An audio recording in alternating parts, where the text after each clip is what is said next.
আপাতত আমি নিজের কর্তব্য পালন করলাম, আপনার কৃষ্ণ ঠাকুরকে আপনার হাতে তুলে দিলাম। আপনাকে ধন্যবাদ দিয়ে আর ছোট করব না।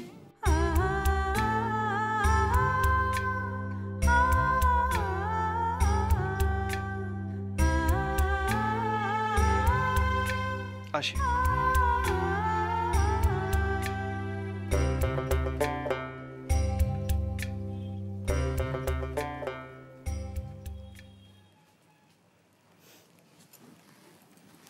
এবার শান্তি হয়েছে তো? নাও এবার কিছু খেয়ে নাও। বড়দিদি, তোমাদের এই ঋণ যে আমি কিভাবে শোধ করব, আমি ভেবেছিলাম এই বাড়িতে আসার পর আমার খুব একা লাগবে, কিন্তু তোমার মতো বড়দিদি পেয়ে বুঝলাম আমি একা নই। বাহ,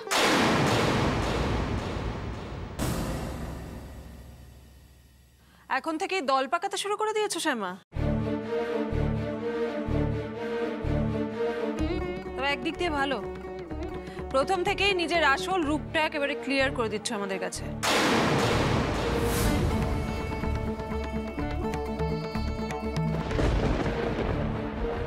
অমন করে কেন বলছেন মিল দিদি? প্লিজ শ্যামা, এই কথাটা আমি কেন বলছি এইটা না বুঝতে পারার মতো বোকা তুমি নও। আর বর্দি ভাই, তোমার কি ব্যাপার বলো তো? এই মেয়েটা আসার পর থেকে দেখছি তোমার মুখে খুব কথা ফুটেছে। হ্যাঁ, আগে তো তুমি এত কথা বলতে না। আমাকেও কিছু জিজ্ঞেস করছো না, মাকেও তো আক্কা করছো না, যা খুশি তাই ডিসিশন নিচ্ছ। কি হচ্ছে এগুলো বর্দি ভাই? এরকম দুমদাম নিজের মতো করে ডিসিশন নেওয়াটা বন্ধ করো, এই সাহসটা দেখিও না। তোমার একটা ভুল ডিসিশনের জন্য যদি বাড়ির কারুর কোনো ক্ষতি হয়, তার দায় কিন্তু হবে একা তোমার।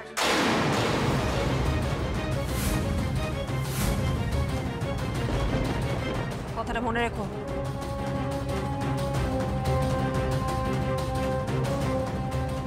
কি হলো, এখানেই দাঁড়িয়ে থাকবে? রাতের খাওয়া দাওয়ার কি বন্দোবস্ত হলো না সেসব দেখবে না? যাও, দাঁড়িয়ে থাকো না।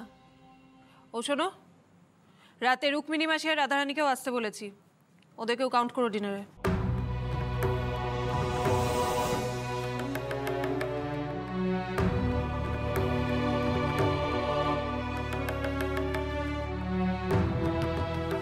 মেজ দিদি আর বড় দিদির মধ্যে বোধহয় ভালো মিলমিশ নেই, না হলে সবসময় মেজ দিদি বড় দিদিকে ওরকম ব্যাকা করে কেন কথা বলেন?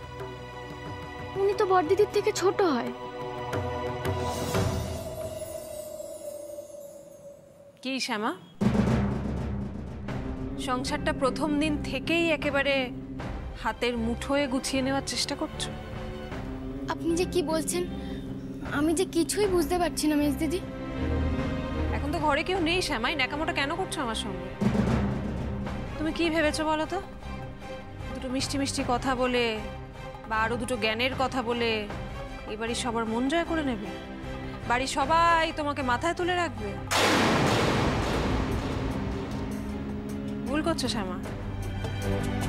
এই বাড়ির কেউ কিন্তু তোমাকে ছোট বউ হিসেবে মানে না।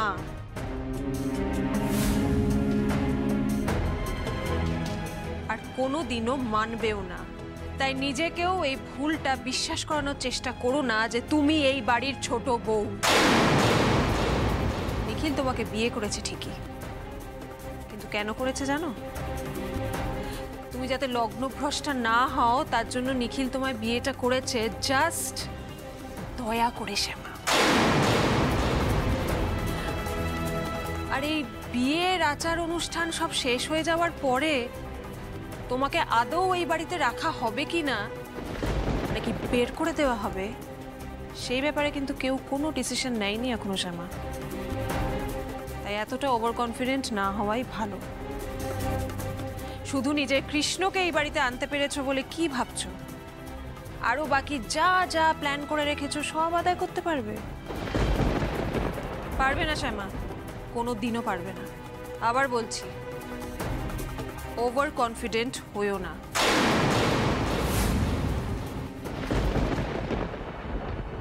মেজ দিদি, আপনারা যতদিন যেভাবে আমাকে রাখবেন আমি সেভাবেই থাকবো।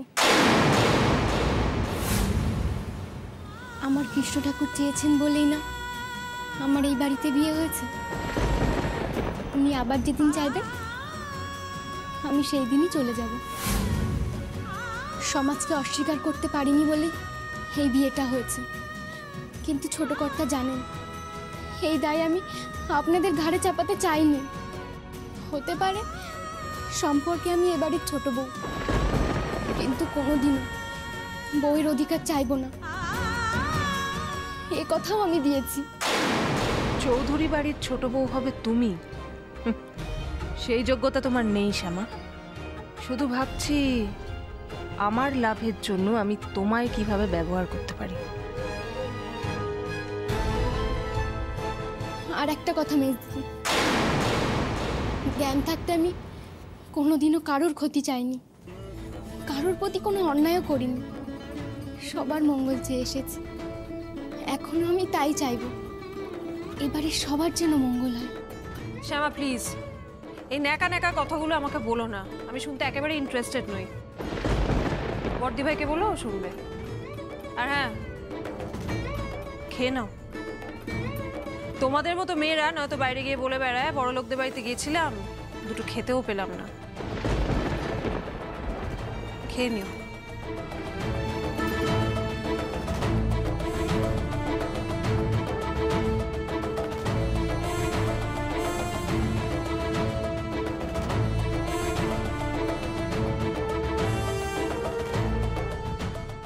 এত বড় একটা কাণ্ড ঘটিয়ে এখন চুপ করে বসে আছো কৃষ্ণ? অমন একটা ভালো মানুষের সঙ্গে আমাকে জড়িয়ে দিলে।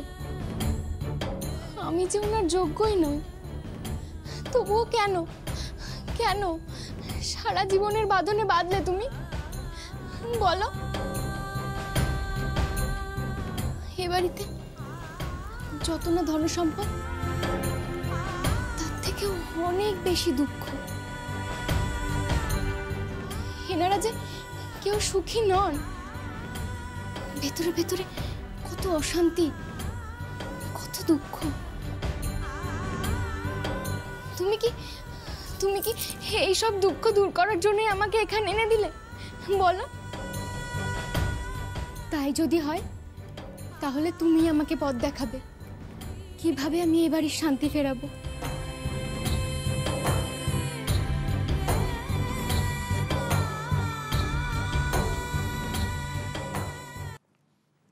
কি হবে এমন বৌভাত করে যে বিয়েটাই মিথ্যে, তার বৌভাতের আয়োজন করে তোমরা কি প্রমাণ করতে চাইছো বলো তো? বৌভাতের দিন ওই কালো ঝুলো মেয়েটাকে আবার সোনার টুকরো নিখিলের পাশে দাঁড় করিয়ে দুনিয়া শুদ্ধ লোকের কাছে হাসির খোরাক করে তুলতে চাইছো নিজেদের। তার চেয়ে কোনো নিয়ম কানুন পালন না করাই ভালো। মা, একটু আগে তুমি নিখিলকে কাল রাত্রি পালন করার কথা বলছিলে, সেই তো নিয়ম পালন করাই হলো। হ্যাঁ হ্যাঁ বলেছিলাম, কারণ আমি আমার নিখিলের মঙ্গল চাই। আমি চাইনি কাল রাত্রিতে ওই মেয়েটার মুখ দেখে নিখিল আবার নিজের জীবনে কোনো অমঙ্গল ডেকে আনুক। তুমি কেন বুঝতে চাইছো না বলো তো? এখন এই শেষ বেলায় এসে সবকিছু ক্যান্সেল করা যায় নাকি? ইভেন্ট ম্যানেজমেন্ট টিমকে বলা হয়ে গেছে, অ্যাডভান্স করে দিয়েছি, গেস্টদের আসতে বলেছি। এখন সবকিছু ক্যান্সেল না বলে দাও, প্রত্যেককে না বলে দাও। দু চার পয়সার লোকসান হলে কি হবে, কি ক্ষতি হবে? আমাদের কমটা কি আছে? কিন্তু লোকের কাছে অপদস্থ হতে পারবো না বলে দিলাম আমি। নেচু বৌমা, কাল সকাল থেকে ফোন করে করে প্রত্যেকটা আত্মীয় স্বজনকে প্রত্যেককে বলে দাও যে কোনো বৌভাত টৌভাত কিচ্ছু হচ্ছে না। ছেলে মানুষে করো না সুজাতা। সবাই জানে নিখিল 7 পাকে ঘুরে ওই মেয়েটাকে বিয়ে করেছে। নিখিল শ্যামার মাথায় সিঁদুর পরিয়েছে। সমস্ত আচার আয়োজন মেনে প্রথম থেকে শেষ পর্যন্ত বিয়েটা হয়েছে। আজ কাল রাত্রিও হচ্ছে, তাহলে বউ ভাতে আপত্তিটা কোথায়? আমি তো চাই কাল নিখিল শ্যামার ভাত কাপড়ের দায়িত্ব নিক। বড় বৌমা, তুমি কাল ভাত কাপড়ের সমস্ত আয়োজন করো। শ্যামা এখন নিখিলের স্ত্রী, আর শ্যামার দায়িত্ব নিখিলকেই নিতে হবে। না,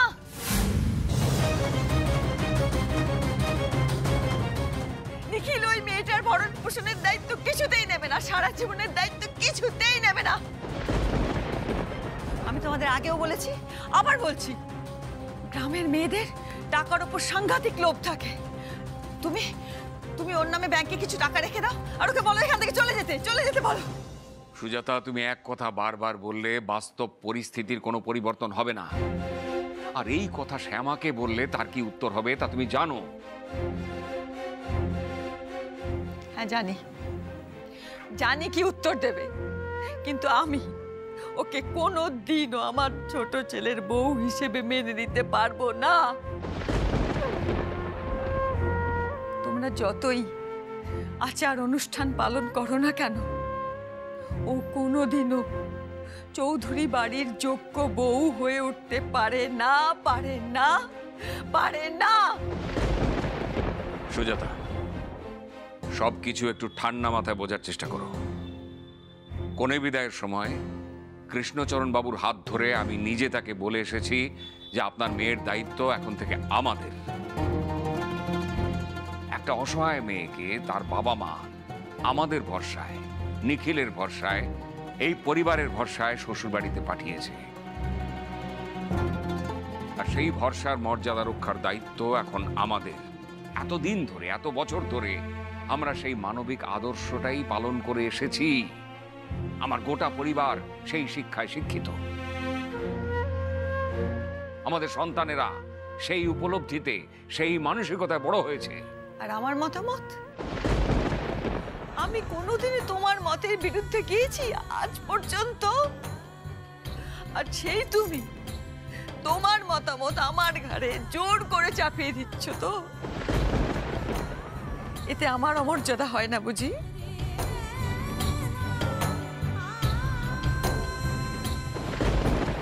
আমি সুজাতার মনের অবস্থাটা বুঝতে পারছি। ও একবার যখন জেদ ধরেছে, তখন সহজে সেই সিদ্ধান্ত থেকে ওকে টলানো যাবে না। এখন একমাত্র তোমরাই পারবে তোমাদের মাকে বোঝাতে, তোমরাই পারবে এই সংকট থেকে আমাদের বের করে আনতে।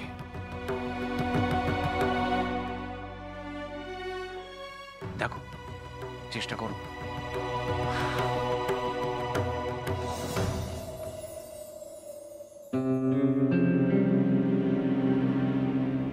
মাকে না হয় আমি ঠিক সামলে নেব, কিছু একটা বলে বুঝিয়ে নিতে পারবো, কিন্তু এই মেয়েটাকে নিয়ে যে কি করব সেটাই তো এখনো ঠিক করে উঠতে পারছি না। প্রথম দিন এসেই যেভাবে কথার জালে বর্দি ভাইকে হাত করেছে, তাতে একটা জিনিস খুব ক্লিয়ার, ওকে কন্ট্রোল করা অতটা ইজি হবে না। ওকে কি এ বাড়িতে রাখবো নাকি তাড়াবো, কোনটাতে আমার লাভ? না, যা করার খুব তাড়াতাড়ি করতে হবে, টাইম ওয়েস্ট করা চলবে না।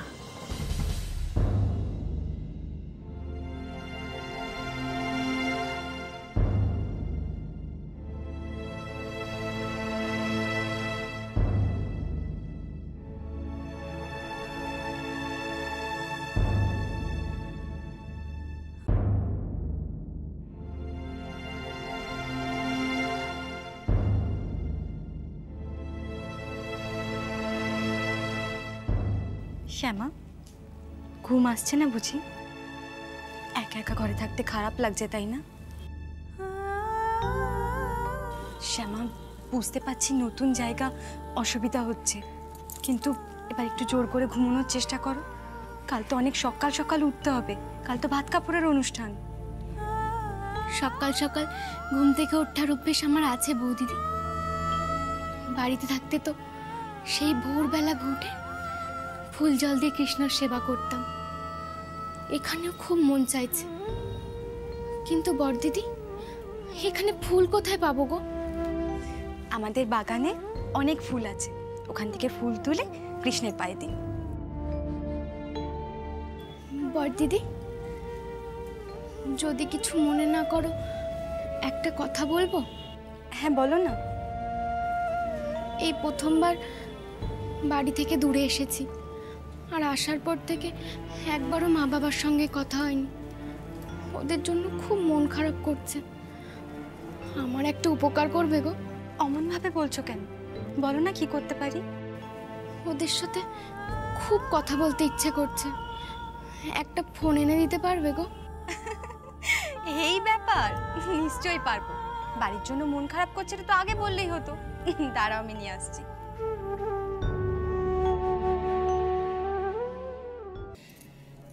কাল তো দাদামশাই আসছেন, বিয়েতে তো উনি আসতে পারেননি।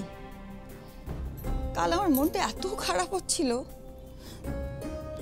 আমি ওনাকে ফোনে সব কথা বলেই ফেললাম। শুনে উনি কি ব্যস্ত হয়ে গেলেন জানিস, বললেন যে কালই উনি বেনারস থেকে চলে আসবেন।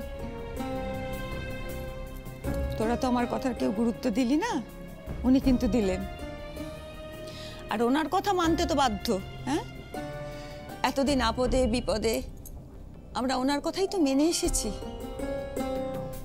ওনার মতন জ্ঞানী গুণী বিচক্ষণ মানুষ, তার এক একটা কথা আমাদের কাছে বেদ বাক্য। তার কথা মানবি তো? সবাই মানবে। আর উনি যদি বলেন যে ওই মেয়ে বাড়িতে থাকবে, তাহলে থাকবে। আর উনি যদি বলেন যে ওই মেয়ে বাড়িতে থাকবে না, তাহলে থাকবে না। কিন্তু মা, শ্যামার পরিবার, ওনাদের যে আমি বাবার সবাই কথা দিয়েছি যে শ্যামার কোনো অযত্ন হবে না, ওনাকে যোগ্য সম্মান দেওয়া হবে। মা, আমরা এই কথার খেলাপ করবো? তাতে কি আমরা শান্তি পাবো? নিখিল, দাদামশাইয়ের কথাই শেষ কথা। হ্যাঁ, তিনি সব সমস্যার সমাধান করবেন। আর আমার মন বলছে উনি হয়তো কাল বলবেন এ মেয়েকে এ বাড়িতে রাখা যাবে না। তখন তো তোর আর কোনো দ্বিধা দ্বন্দ্ব অশান্তি থাকবে না। বল নিখিল, তুই তো তখন মেনে দিবি না? মানবি তো বল? আর তোর বাবা ওনার মুখের ওপর কোনোদিন কিচ্ছু বলতে পারেননি, এবারেও পারবেন না। একদম চিন্তা করিস না বাবা, সব ঠিক হয়ে যাবে। এই সমস্যা থাকবে না রে, সব ঠিক হয়ে যাবে। নিখিল, আমি জানি আমার জন্যই ঘটেছে সব, আমিই দোষী।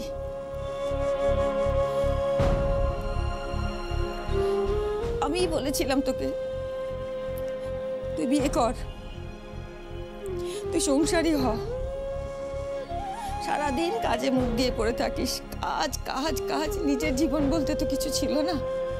তাই আমি জেদ করেছিলাম তুই বিয়ে কর। তুই আমার কথা শুনেই তো রাজি হলি, নইলে তো তুই সব সময় বলতিস মা আমি বিয়ে করব না। যে মেয়েটি আসবে সে তো আমার সমস্যার কথা বুঝবে না মা। তোমার মতো কি আমাকে আগলে রাখবে? আমি জেদ করেছিলাম, জেদ করে বলেছি না না, ভালো মেয়ে হলে কেন বুঝবে না? একটু ভালো পরিবারে বড় হওয়া মেয়ে হলে ঠিক বুঝবে, আমার মতোই তোকে আগলে রাখবে, আমার চেয়েও বেশি ভালোবাসবে। সমস্ত ভুল, সব ভুল ছিল, ভুল। তাই তোর জীবনে এত বড় সর্বনাশ ঘটে গেল। বিশ্বাস করে নিখিল, আমি ইচ্ছে করে করিনি এসব। মা, একটা কথাই তোমার বোঝাতে পারছি না। বিয়েটা ভাঙলে আমার যতটা ক্ষতি, তার চেয়ে অনেক বেশি ক্ষতি হবে শ্যামার। সেটা ভেবেই তো আমি তোমার কথা রাখতে পারছি না মা। নিখিল, আমি তোর মা, আমি তোকে বলছি, তোর জীবনে এখন পর্যন্ত যা যা ঘটলো, এই বিয়ে, বউ, অশান্তি, সমস্ত কিছু তুই ভুলে যা। কিচ্ছু মনে রাখিস না নিখিল, সব ভুলে যা, কিচ্ছু মনে রাখিস না, কিচ্ছু না, কিচ্ছু।